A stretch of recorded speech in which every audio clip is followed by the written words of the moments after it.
우리가 하나님과 동행하면서 살아갈 때 우리에게는 반드시 시험이 찾아올 때가 있습니다. 그렇죠? 우리가 성경을 보면은 믿음의 선배님들에게 하나님은 늘 시험을 허락하셨습니다. 그래서 그들의 신앙을 단련시키시고 성장시키시는 것을 우리가 볼 수가 있습니다. 이것은 오늘날의 우리에게도 마찬가지입니다. 하나님은 하나님의 사람들에게 늘 시험을 주시고 그 시험을 통하여서 믿음을 견고하게 성장시키십니다. 그래서 우리에게는 항상 하나님께서 주시는 시험들이 우리를 찾아옵니다. 별로 크게 달갑진 않지만 그러한 시험들 중에서 우리가 가장 힘들어하는 것은 어떤 것이 있을까요? 이런 것인 것 같습니다. 하나님이 우리 삶에 가장 중요한 것들을 원하실 때 우리가 드릴 수 있느냐 하는 시험인 것입니다. 하나님은 때때로 우리 삶에 아주 중요한 것들을 요구하실 때가 있습니다. 그럴 때마다 우리는 늘 갈등을 겪곤 합니다. 이런 생각을 하는 것이죠. 과연 내가 하나님의 말씀을 잘못 들은 것인가? 이 말씀이 정말 실제일까? 내가 꼭 이렇게 해야만 할까? 그런 생각이 들 때가 있습니다. 그러면서 고민하고 또 고민하다가 어떨 때는 하나님이 원망스럽기도 합니다. 그러다가 더 나아가면 하나님의 선하심이 의심스러울 때도 가끔 있는 것 같습니다. 왜 하나님은 신실하시게도 우리의 삶을 시험을 주시고 우리를 괴롭히시는 것일까요? 왜 하나님은 우리 삶에 고통스러운 권리 포기와 고통스러운 헌신을 우리에게 원하실까요? 그리고 무엇을 우리에게 가르치시고 원하시는 것일까요?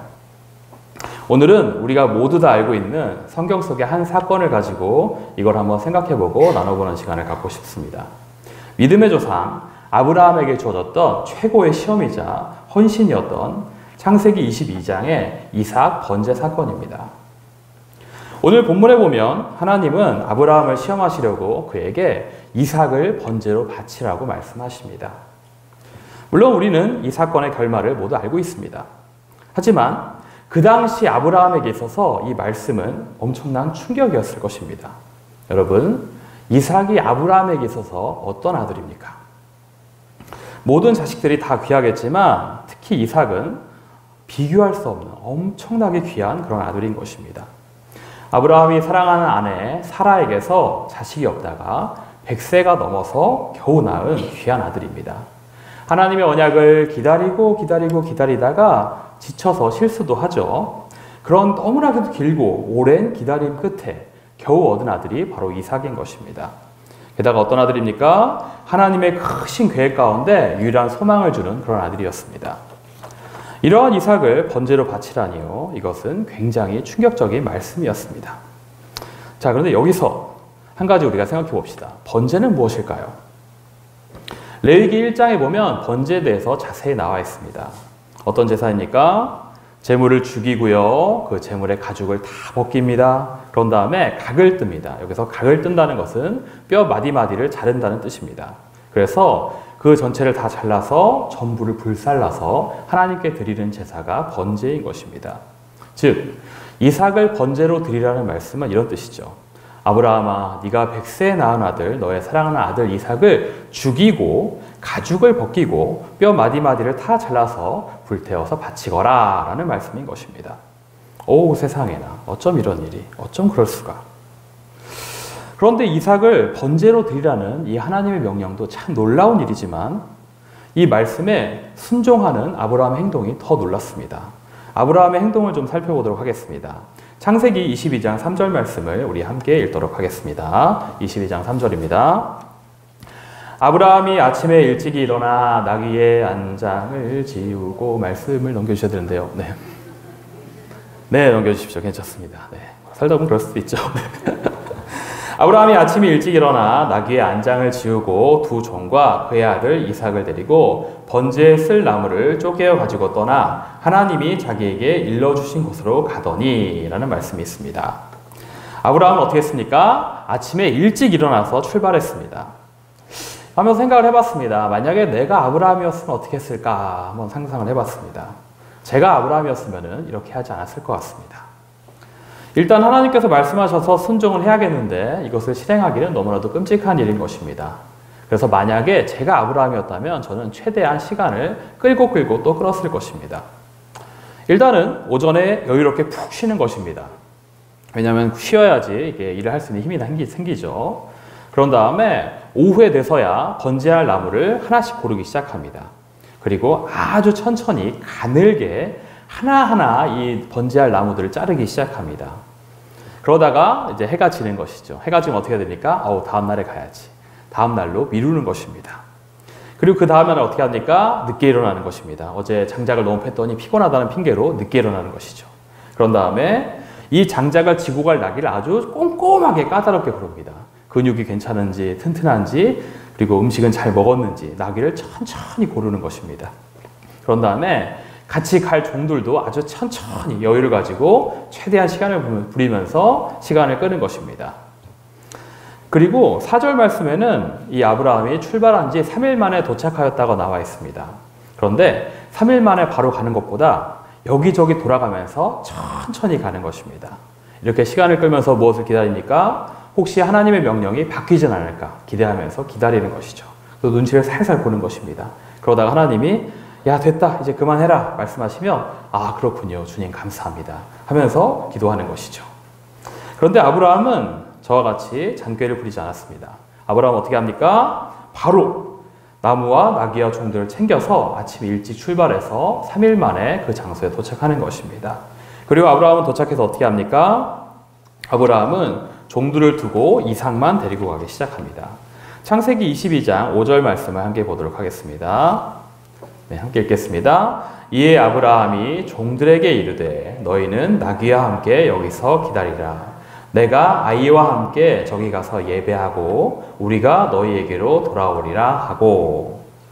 아브라함은 종을 2명 데리고 갔다가 도착하자 혹시 그들이 자기에게 방해가 되지 않을까, 자기를 말리지 않을까 염려해서 종들을 남겨두고 이삭만 데리고 둘이 올라갑니다. 만약에 여기서 저였다면 저는 종을 2명만 데리고 가지 않았을 것입니다. 종들 중에서 특별히 힘이 센 애들을 골랐을 것입니다. 그리고 눈치가 아주 빠르고 두뇌 회전이 빠른 종들을 한 20명에서 30명 정도 우르르 끌고 갔을 것입니다. 그리고 번제로 이삭을 잡기 전에 종들을 다 이삭 쪽으로 몰아넣는 것입니다. 그리고 이삭과 멀리 떨어져서 큰 소리로 이삭과 종들에게 외치는 것이죠. 이삭아, 너가 이 번제의 제물이다. 나의 칼을 받아라! 하면서 칼을 들고 멀리서부터 칼을 빼들고 종들에게 둘러싸인 이삭에게로 저는 달려갔을 것입니다. 그럼 어떻게 합니까? 이 모습에 종들이 우르르 몰려와서 저의 칼을 뺐겠죠. 아니 주인님께서 왜 이러실까? 이분이 어떤 분이신데 아드님을 죽이려 하시다니 하면서 저를 말릴 것입니다. 그럼 저는 어떻게 합니까? 무기력하게 칼을 뺏기고 기도하는 것입니다. 주님, 제가 마음은 원이로되 몸이 약해서 하질 못합니다. 용서하여 주시옵소서. 이렇게 흐지부지하게 마무리하는 것입니다. 그런데 아브라함은 그렇게 하지 않았습니다. 어떻게 했습니까? 종들이 혹시나 그를 막을까봐 2명만 데려갔다가 그것도 그마저 그들도 두고 둘이서만 올라가는 것입니다. 그리고 어떻게 합니까? 아브라함은 바로 이삭에게 칼을 대기 시작하는 것이죠. 사랑하는 아들 이삭을 묶고 제단나무에 놓고 바로 칼을 대려고 합니다. 바로 그때 그 위급한 순간에 하나님이 아주 다급하게 막으십니다. 11절에서 12절 보면은 여호와의 사자가 아브라함에게 이렇게 얘기하죠. 아브라함아, 아브라함아, 그 아이에게 손대지 마라 라고 얘기합니다. 그냥 기록된 글에서 그냥 아브라함아, 아브라함아 이렇게 읽을 수 있지만 이걸 좀 생각해 본다면은 아브라함의 이름을 2번 연속해서 부른 걸로 보면 아주 다급하게 여호와의 사자가 아브라함을 부른 것입니다. 아마 조금만 늦었어도 아브라함이 이삭을 찌를 수도 있었던 것이죠. 만약에 저였다면 어떻게 했을까요? 저는 칼을 갈면서 시간을 계속 끌었을 것입니다. 칼이 어떻게 될 때까지요? 칼이 없어질 때까지 저는 갈았을 거예요. 그리고 하나님께서 멈추라고 하시진 않을까 조금 더 기다리고 시간을 끌었을 것입니다. 하지만 아브라함은 즉각적으로 순종하였습니다. 아브라함은 참 놀라운 사람인 것 같습니다. 그런 아브라함에게 여호와의 사자는 아브라함을 멈추게 하고 이삭을 대신해서 거기에서 수풀에 걸린 순양을 대신 바치게 합니다. 그렇다면 아브라함은 어떻게 이삭을 바칠 수가 있었을까요? 아브라함이 이삭을 바칠 수 있었던 것에 대해서 제가 좀 살펴보았습니다. 한 3가지 정도 이유가 있는 것 같습니다. 첫 번째는 아브라함은 하나님의 선하심과 신실하심에 대한 믿음이 있었습니다. 이 사건이 시작되는 창세기 22장 1절은 그 일 후에라는 말로 이 사건이 시작됩니다. 그 일 후에, 여기서 그 일은 무엇일까요? 21장에는 이삭이 태어난 사건이 나옵니다. 이것은 아마도 그것을 가리키는 것일 수도 있고요. 아니면 해석하기에 따라서 이전의 아브라함의 다른 사건들을 지점으로 두고 가리키는 것일 수도 있습니다. 어떤 것이 맞든지 정확한 것은 아브라함에게 시간이 오래 흐른 후에 라는 의미로 해석해 볼 수가 있겠습니다. 다른 말로 아브라함이 그와 함께 하시는 하나님의 역사를 많이 경험한 후에 라는 표현인 것이죠. 아브라함은 하나님의 명령을 받고 자신의 고향을 떠났습니다. 가나안 땅으로 가서 하나님과 언약을 하고 그리고 주님과 동행하면서 하나님의 선하심과 신실하심을 그동안 충분히 경험을 하였습니다. 하나님과 동행하면서 아브라함의 믿음은 더욱 성장하기 시작합니다. 그리고 이삭을 바칠 수 있을 만큼의 믿음이 자라나기 시작하는 것입니다. 아브라함이 이삭을 잡으려고 할 때 여호와의 사자가 그에게 한 말을 보면 우리가 알 수 있습니다. 창세기 22장 12절 말씀을 함께 읽도록 하겠습니다. 사자가 이르시되 그 아이에게 내 손을 대지 말라. 그에게 아무 일도 하지 말라. 내가 내 아들 내 독자까지도 내게 아끼지 아니하였으니 내가 이제야 내가 하나님을 경외하는 줄을 아노라. 이제야. 여기서 주목해야 하는 단어는 무엇입니까? 이제야입니다. 하나님이 그의 믿음을 인정하며 이제야 라는 말을 합니다. 왜 그럴까요? 이전까지 아브라함의 모습이 어땠습니까? 믿음의 조상다운 그런 모습이 있었습니까? 22장 이전의 기록을 보면 자랑스러운 기록도 물론 있습니다. 믿음의 조상다운 멋있는 기록들도 있습니다. 하지만 그 믿음의 조상이라는 그 타이틀의 그 이름에 맞는 그런 모습보다는 연약한 모습이 더 많이 보이는 것입니다.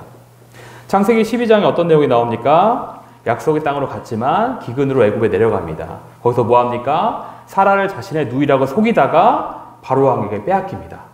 물론 하나님의 신실하심으로 사라를 다시 찾아옵니다. 창세기 16장에 어떤 사건이 나옵니까? 약속의 자녀를 기다리다가 기다리지 못하고 그 사라의 종 하갈에 의해서 이스마엘을 낳게 됩니다. 그걸로 인해서 중동에 어마어마한 비극이 일어나죠. 창세기 20장에 어떤 사건이 일어납니까? 그랄이라는 지역에 거하면서 또 사라를 자기 누이라고 속입니다. 결국 그라랑 아비멜렉에게 사라를 또 빼앗기기 시작하는 것이죠. 또 하나님께서 또 사라를 구해주십니다. 하나님과 동행하면서도 두려움으로 인해서 거짓말하고 또는 믿음이 없으므로 실수하고 그리고 또 실수해서 넘어졌던 아브라함의 모습이 이전에는 있는 것입니다. 하지만 하나님은 어떻게 하십니까? 그를 하나하나 도우시고 선하고 신실하게 보호하시며 아브라함의 삶을 정말 신실하게 인도하셨습니다. 실패하고 넘어진 아브라함에게 하나님은 항상 그를 선하게 인도하시며 그를 지키시고 그분의 크신 계획을 아브라함을 통해서 이루어 가시는 그런 분이셨습니다.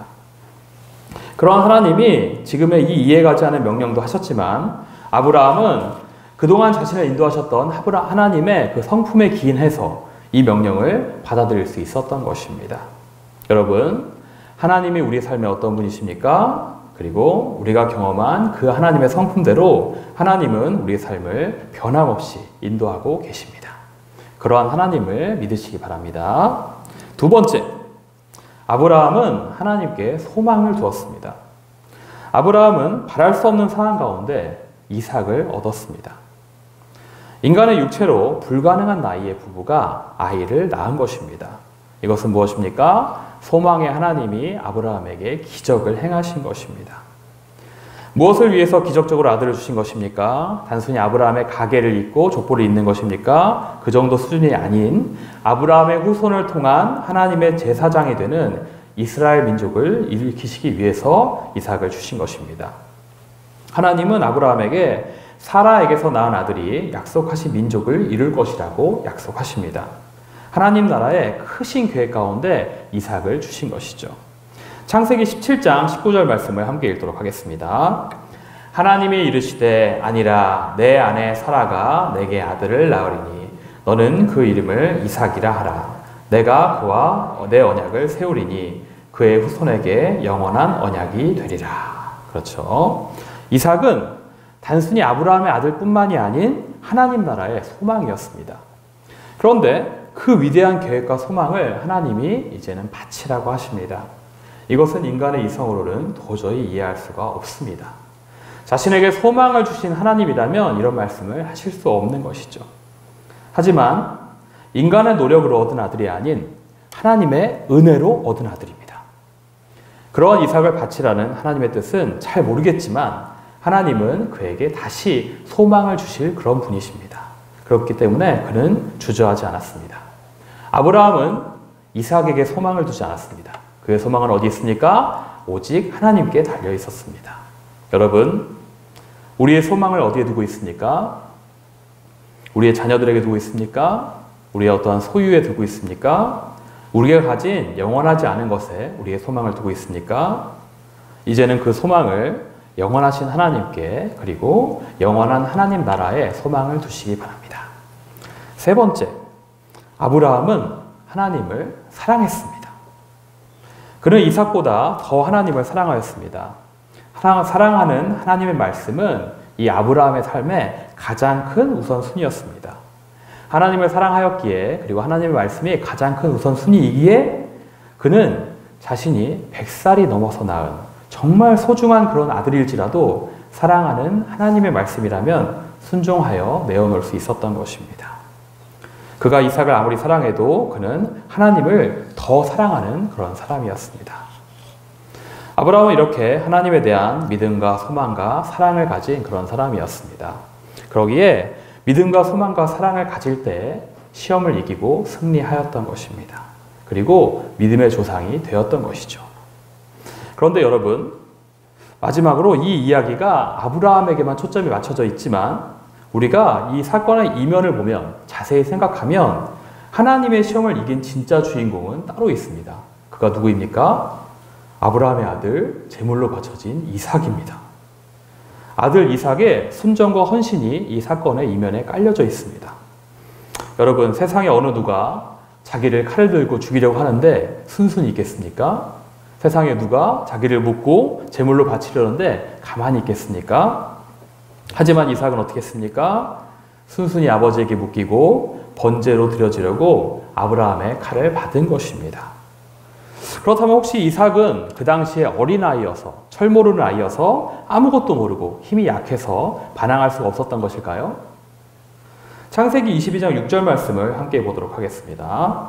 아브라함이 이에 번제나무를 가져다가 그의 아들 이삭에게 지우고 자기는 불과 칼을 손에 들고 두 사람이 동행하더니 아브라함은 종들을 보내고 번제할 나무를 이삭에게 지게 했습니다.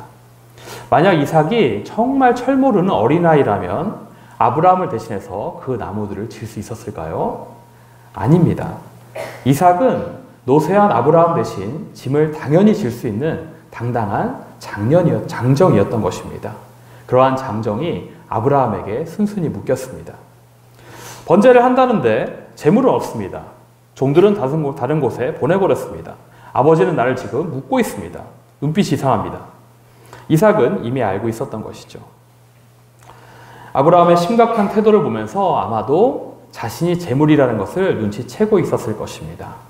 하지만 이삭은 어떻게 합니까? 도망가지 아니하고 하나님의 말씀에 순종하고 자신을 드리기로 결정하였던 것입니다.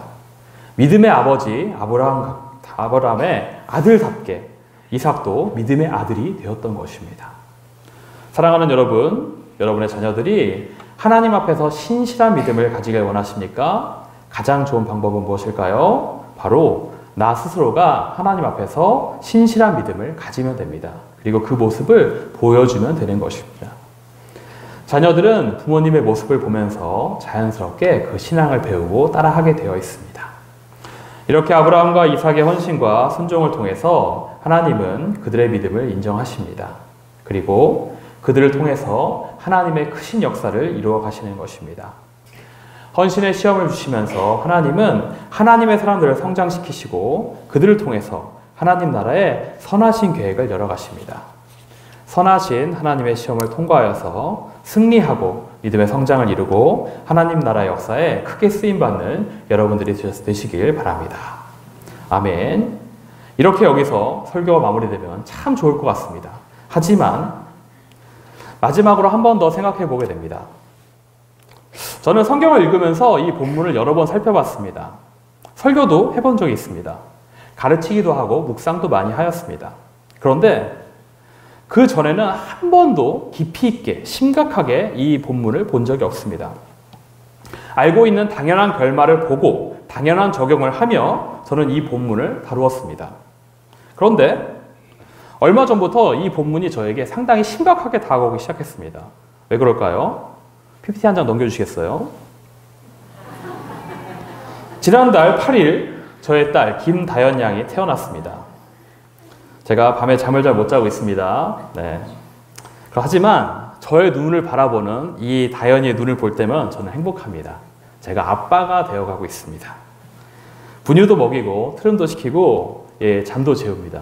재울 때 어떻게 재우냐면요. 제가 이렇게 안고 집안을 걸어다니면서 얘 귀에다가 찬양을 불러줍니다.